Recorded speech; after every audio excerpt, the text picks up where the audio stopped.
Here we have the natural hare's ear parachute, a classic dry fly. And for this one, I even made my own dubbing. And I'm going to show you how.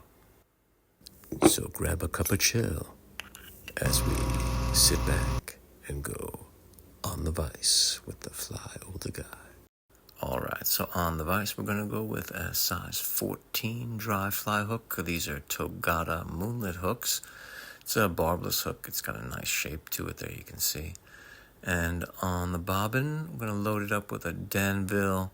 It's a 70 denier in this tan color, a light brown. It's sort of the classic Danville thread color, which is great for a classic fly like this one. We'll just start the thread right there, right about the hook point, and wrap back to the bend carefully to avoid clipping that hook point.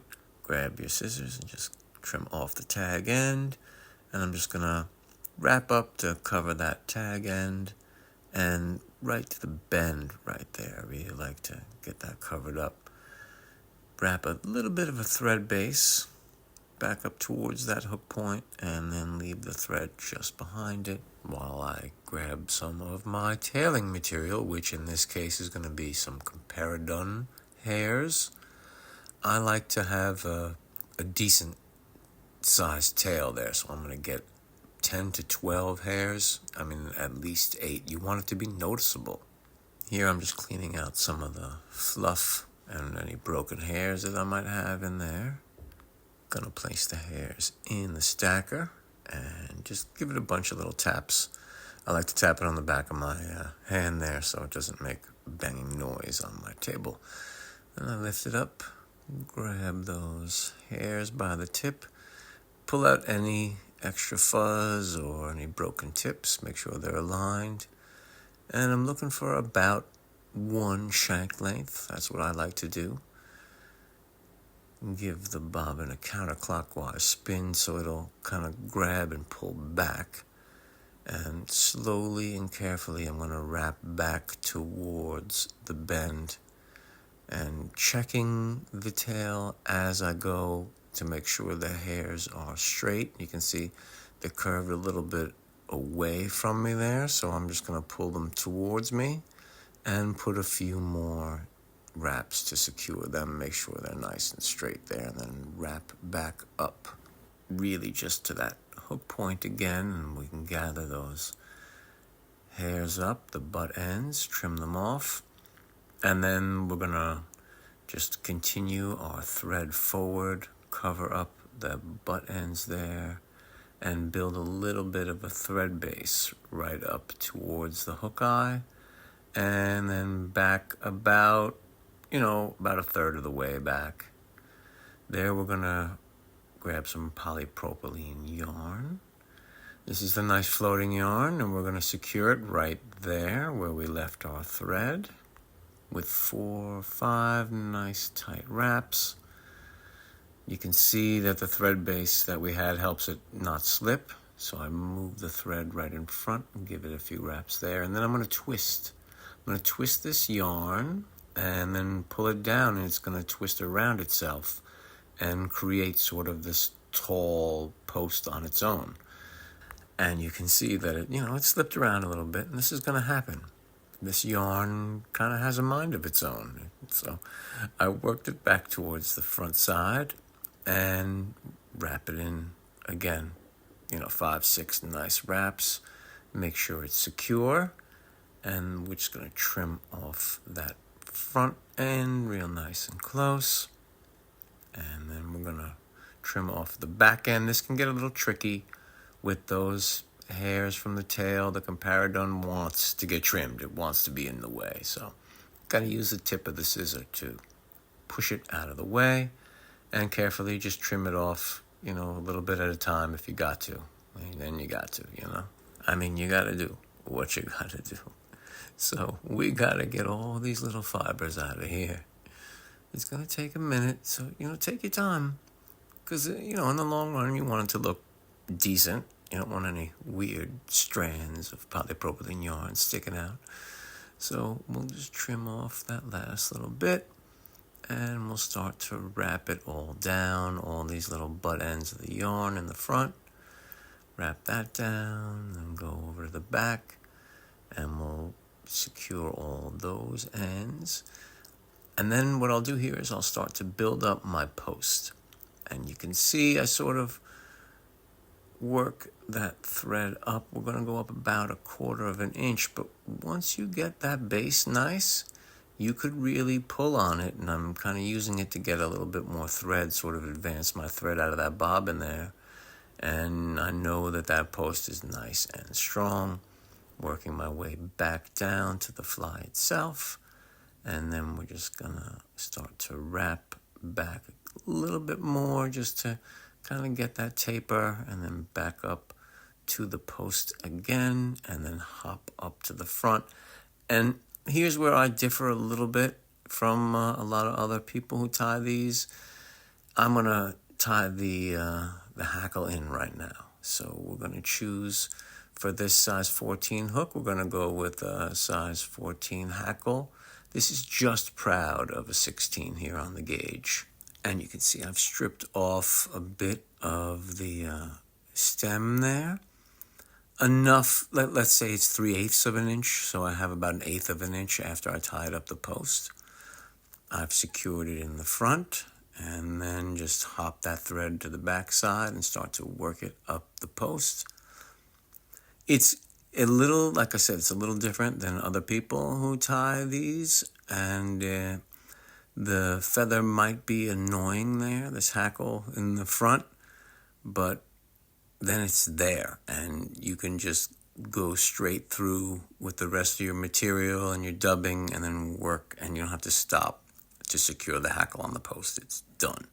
So I've brought my thread back to the tail, and I'm grabbing my favorite metallic Madeira material. This is just something that gives it a little extra sparkle. I'm going to put some wire in too, but the Madeira is going in first because it's going to get wrapped last.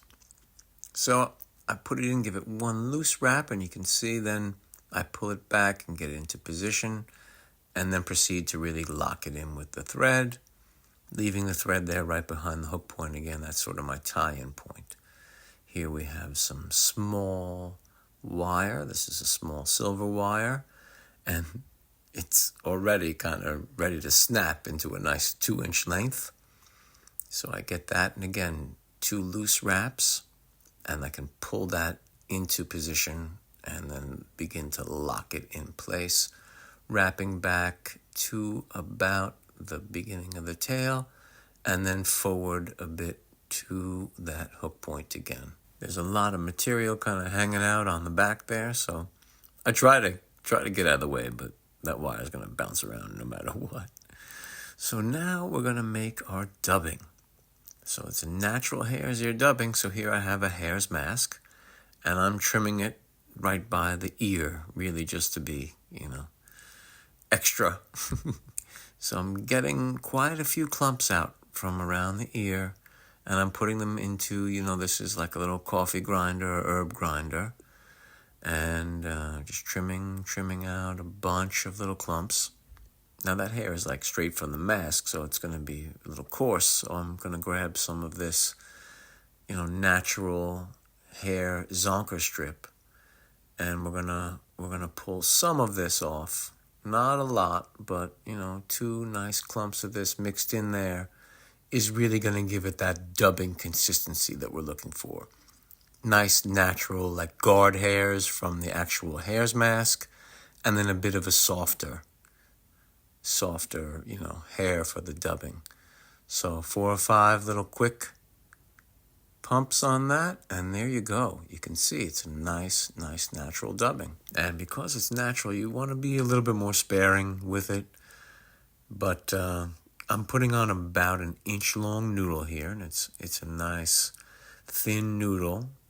And I'm going to leave a little bit of space on the thread to start it, working back towards the tail, and then get a good dubbing wrap right at the base of the tail, and then begin to work it forward in like a touching wraps, making it look like a nice, uniform body. You can see that there, and we'll stop there and put a little bit more dubbing on. Like I said, the natural dubbing, you definitely want to just work a little bit at a time and keep tightening it as you go sometimes. But you can see it applies very nicely on this thread, even there's no wax or anything. It's just it's a good dubbing right there. Some guard hair sticking out. It's cool. It looks good.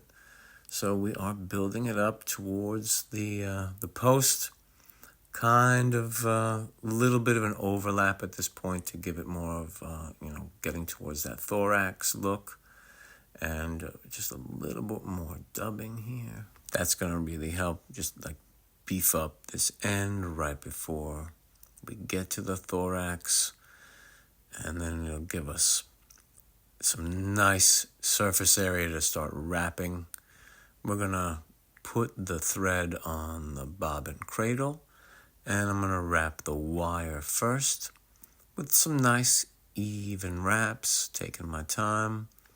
Here you could maybe get 6 or 7 good wraps with the wire, bringing it up to that point right by the post where I stopped the thread.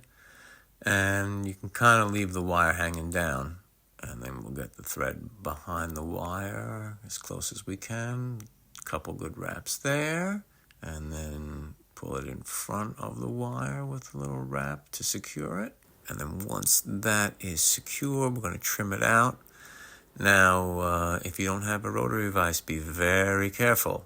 And if you do, then you just flip it upside down and use your material scissors to trim it out as close as you can.